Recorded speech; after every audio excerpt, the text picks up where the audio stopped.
Good evening and welcome to the Saturday edition of Poland Daily. I'm Conrad Gorlinski. Let's see what's in the headlines this evening. Well, Giorgia Meloni has announced that she'll make her first official visit as Italian Prime Minister to Kiev. Yesterday, during a Security Council meeting, a Polish ambassador to the UN, Professor Krzysztof Szczerski, stated that Russia's strategy is aimed at causing a humanitarian catastrophe. And in order for peace to come, we must get rid of Russian troops from the territory of Ukraine. The Americans are warning that the Russians are likely to attempt to blow up a major dam and blame Ukraine. Today, Russian rockets fell on Lutsk, among others. Lutsk is about 100 kilometers from the Polish border. The Kremlin's policies are fueling a multi-dimensional global crisis. According to experts, Moscow is deliberately withholding energy supplies to Europe and blocking Ukrainian grain exports. In this way, Russia wants to hit the global economy in response to targeted sanctions. More than 150 ships are waiting to fulfill food shipping obligations. This is an artificial queue. It was created only because Russia is deliberately delaying the flow of ships. Ukrainian intelligence continues to conduct reconnaissance and assessing the actions of enemy troops near Kherson. The Russians are partially withdrawing their forces to the left bank of the Dnieper. Meanwhile, the soldiers remaining in the city are changing into civilian clothes and taking up positions in abandoned apartments. In addition, the occupiers are building civilian shelters in the city and preparing the city for street battles. The enemy is hitting our positions with quite a powerful fire. We're constantly being shelled with a hail of shells. The intensity of the artillery fire is quite high, but we are not idle either. This is part of our job, which everyone has volunteered to do. More than 20 localities suffered damage in yesterday's Russian artillery attack, including civilian facilities and energy infrastructure. Since the beginning of October, the Russians have damaged about 30% of the power system in Ukraine. Cities are conducting precautionary measures in case of power outages.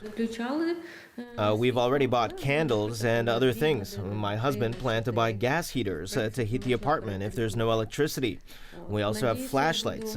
Basically, we feel prepared. Well, I hope to breastfeed so that there's no problem with food for the baby.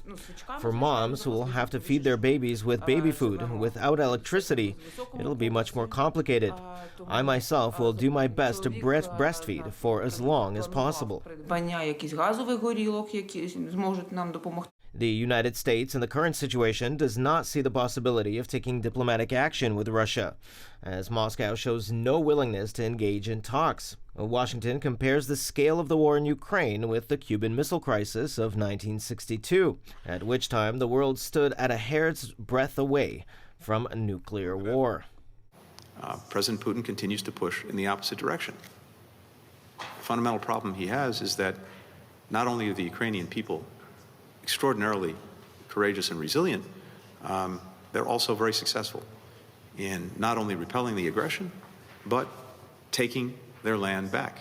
Ukraine needs at least €3 billion in monthly support from the European Union budget to meet ongoing needs caused by the war.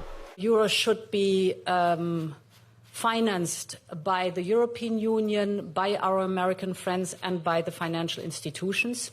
Therefore, the discussion was about around 1.5 billion per month for Ukraine, financed by the European Union. So this would give overall a figure of 18 billion for the next year, an amount where then Ukraine can count on and where there's a stable and reliable, predictable flow of income. The war in Ukraine was revisited at yesterday's UN Security Council meeting. To immediate loss of life, the United Nations is gravely concerned about the destruction of critical energy infrastructure, such as power plants.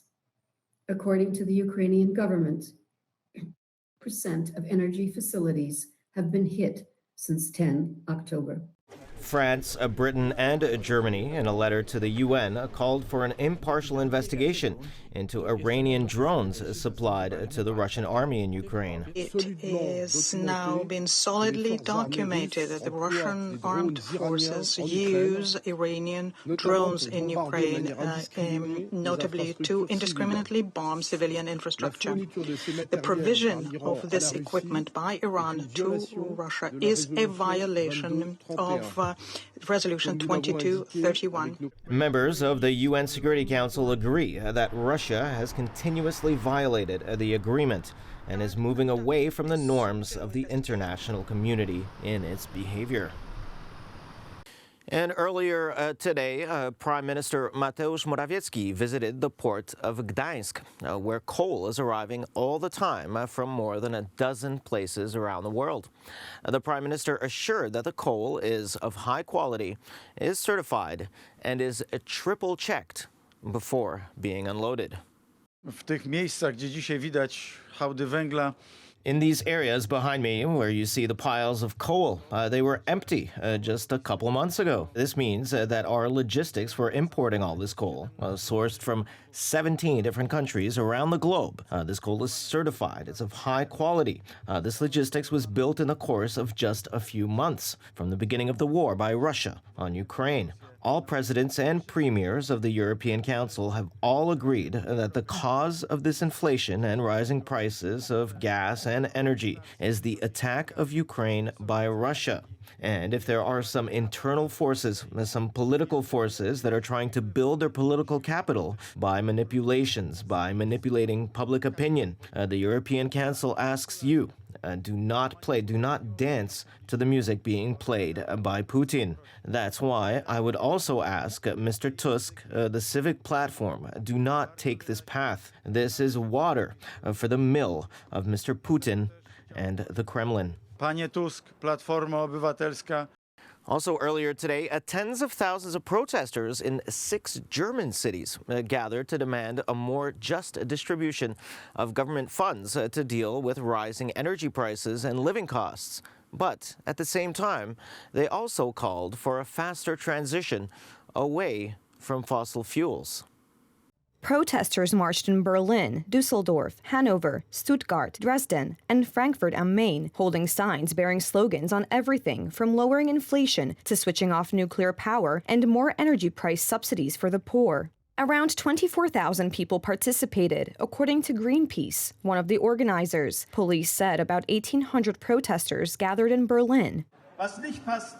It is not okay that the tenants in a 2-room flat are treated the same as the owners of a villa with a pool. Under the current plans, both receive 80% of their consumption reimbursed within the framework of a price cap. This is still a very high burden for people who have small incomes, the tenants, while others are over-subsidized. Yesterday, Germany's parliament approved the government's €200 billion rescue package, which aims to protect companies and households from the impact of soaring energy prices.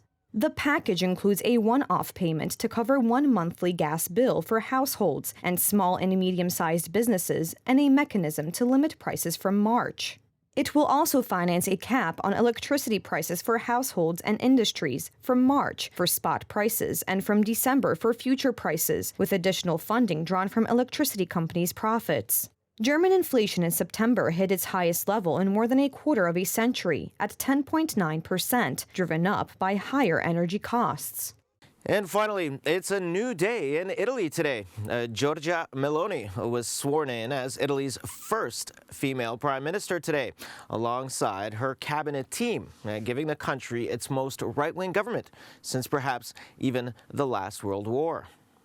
Giorgia Meloni, head of the nationalist Brothers of Italy, swept to victory in an election last month as part of a coalition that included Forza Italia, led by former Premier Silvio Berlusconi, and Matteo Salvini's Liga. The 45-year-old Meloni took oath under the crystal chandeliers of a frescoed chamber before shaking hands with President Sergio Mattarella.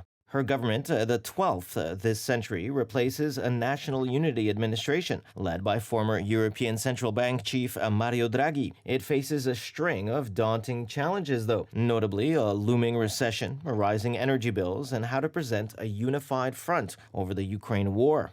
While Meloni has pledged support for Ukraine, Berlusconi has repeatedly undercut her, earlier this week blaming Kiev for the Russian invasion and revealing he had exchanged gifts and sweet letters with his old friend, Russian President Vladimir Putin. After days of often tense behind-the-scenes talks, Meloni unveiled her team on Friday, giving 5 ministries each to her junior partners, the League and Forza Italia, while reserving 9 cabinet posts for her own party. Technocrats make up the rest of the 24-strong squad, which includes just 6 women. Giancarlo Giorgetti, a veteran political wheeler-dealer viewed as a moderate and relatively pro-European member of his right-wing League party, was named as economy minister, while Antonio Tajani from Forza Italia was appointed foreign minister.